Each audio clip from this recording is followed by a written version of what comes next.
ఓం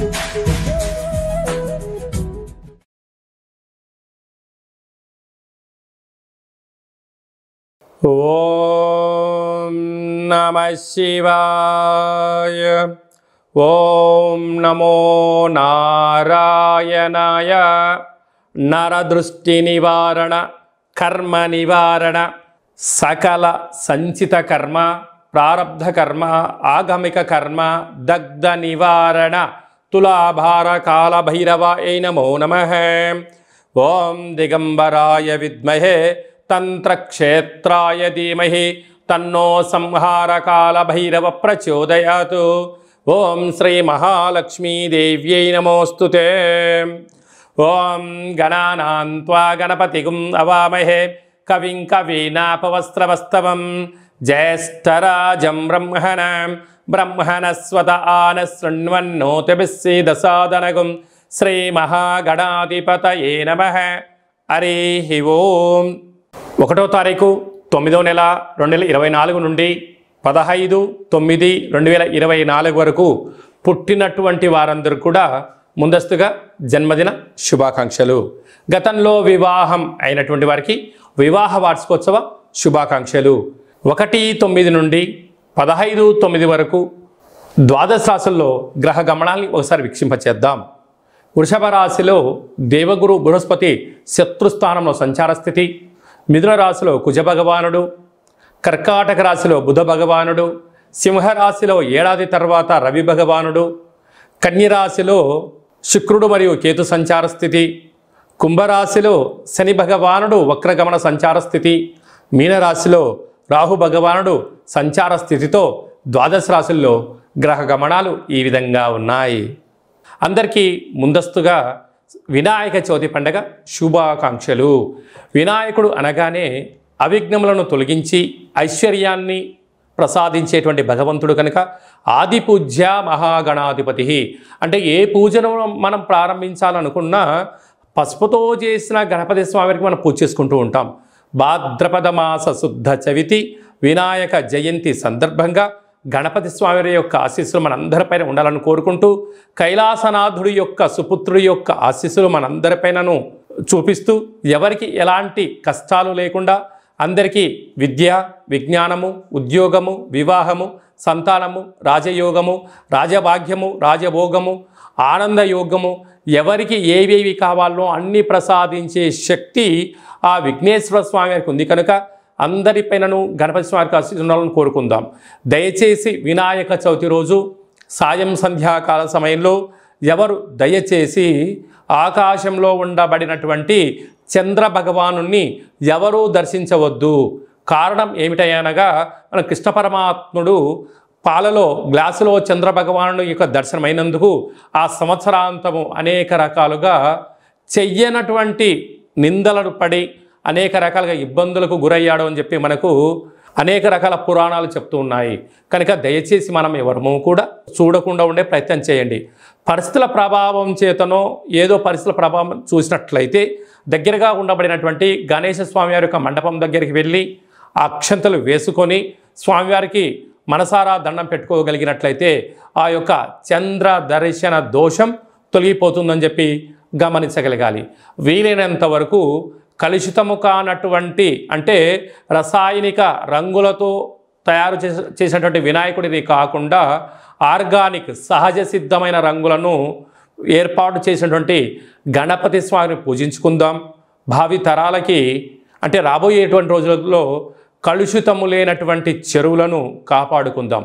ఎందుకనగా చెరువులో వేయడం వలన నీరు కలుషితం అవ్వడం, అందులో ఉండబడినటువంటి జలరాశులు అంటే చేపలు కానీ కప్పలు కానీ అనేక వానపాములు కానీ అవి మరణించకుండా కాపాడుకునే బాధ్యత మన అందరిపైన ఉందని చెప్పి కూడా గమనించగలగాలి.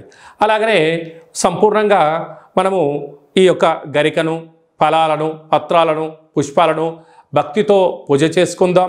గణపతి స్వామికి ఆశీస్సులు పొందుదాం. అనేక మందికి ఆదర్శంగా ఉందామని చెప్పి కూడా గమనించాలి.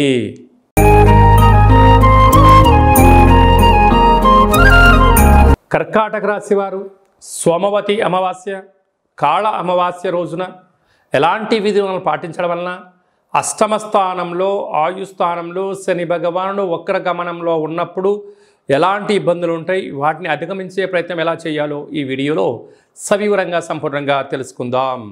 ఈ కర్కాటక రాశిలో ఏ నక్షత్రాలు వస్తాయనగా పునర్వసు నక్షత్రంలోని 4వ పాదం, పుష్యమి నక్షత్రం 4 పాదాలు, ఆశ్లేష నక్షత్రంలో 4 పాదాలు కలిపితే కర్కాటక రాశి. చాలామందికి పుట్టినటువంటి కాల సమయంలో డేటా బర్త్లు లేనటువంటి కారణం వలన పేరు యొక్క మొదటి అక్షరాన్ని అనుసరిస్తూ రాశిని తెలుసుకునే ప్రయత్నం చేద్దాం. హీ, హూ, హే, హో, డా, డి, డు, డే, డో అక్షరాల వారందరూ కర్కాటక రాశి జాతకులే.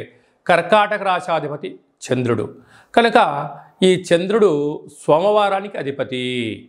అదియే కాకుండా ఈ సోమవారం రోజు అమావాస్య రావడము, శ్రావణ మాసంలో అమావాస్య రావడము, మంగళవారంతో కూడుకున్నట్టు అమావాస్య రావడం వలన ఒకవైపు అష్టమ స్థానంలో శని భగవానుడు వక్రగమనంలో ఉన్నాడు కనుక వీలైనంత వరకు ఇంటిని మంచిగా శుద్ధి పెట్టుకొని ముగ్గు పిండి చేత ఇంట్లో ఒక అష్టదళ పద్మాన్ని వేసి తెల్లటి గుమ్మడికాయను కానీ కొబ్బరికాయను కానీ సగభాగాన్ని కట్ చేసి అందులో సమృద్ధిగా నూనెను పోసి 8 ఒత్తులను వేసి దీపం వెలిగింపచేసి అందులో తెల్లటి ఆహారాన్ని అంటే అన్నము, పప్పు, చారు, పెరుగు కానీ పాయసంతో కూడుకున్న పదార్థం కానీ లేకుండా ఇంకా పాలను నైవేద్యంగా ఏర్పాటు చేసి పూజ యథాశక్తిగా షోడశ ఉపచార పూజలు చేసుకొని చాకలి వాళ్ళకు దానం ఇవ్వగలిగినట్లయితే మనకు రుణ సమస్యలు, రోగ సమస్యలు, శత్రు సమస్యలు ఈ యొక్క కూష్మాండ దీపంలో 8 ఒత్తులు పెడతాం కనుక కష్టాలు తొలగిపోయి అష్ట ఐశ్వర్యానికి మహాలక్ష్మీదేవి మన ఇంటికి గళ్ళు గళ్ళు అంటూ వస్తుందని చెప్పి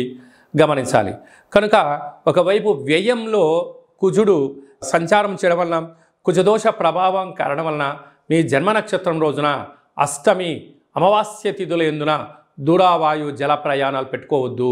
వీలైనంత వరకు మౌనం, ధ్యానం, ఆధ్యాత్మికత, ప్రశాంతమైన వాతావరణాన్ని ఏర్పరచుకోగలిగినట్లయితే ఈ కాళ అమావాస్య, సోమవతి అమావాస్య దోషం తొలగిపోతుందని చెప్పి గమనించాలి. కనుక నీటి వ్యాపారస్తులు, హోటల్ వ్యాపారస్తులు, అలాగనే పాల ఉత్పత్తులు, స్వయం వృత్తులు, మార్కెటింగ్ రంగంలో ఉండబడినారు, గృహ భవన నిర్మాణ కార్యక్రమాలు, వ్యవసాయ సోదరిమణులు, సాఫ్ట్వేర్ హార్డ్వేర్ ఉద్యోగస్తులకు కొద్దిపాటి గడ్డు కాలము అని చెప్పి గమనించాలి.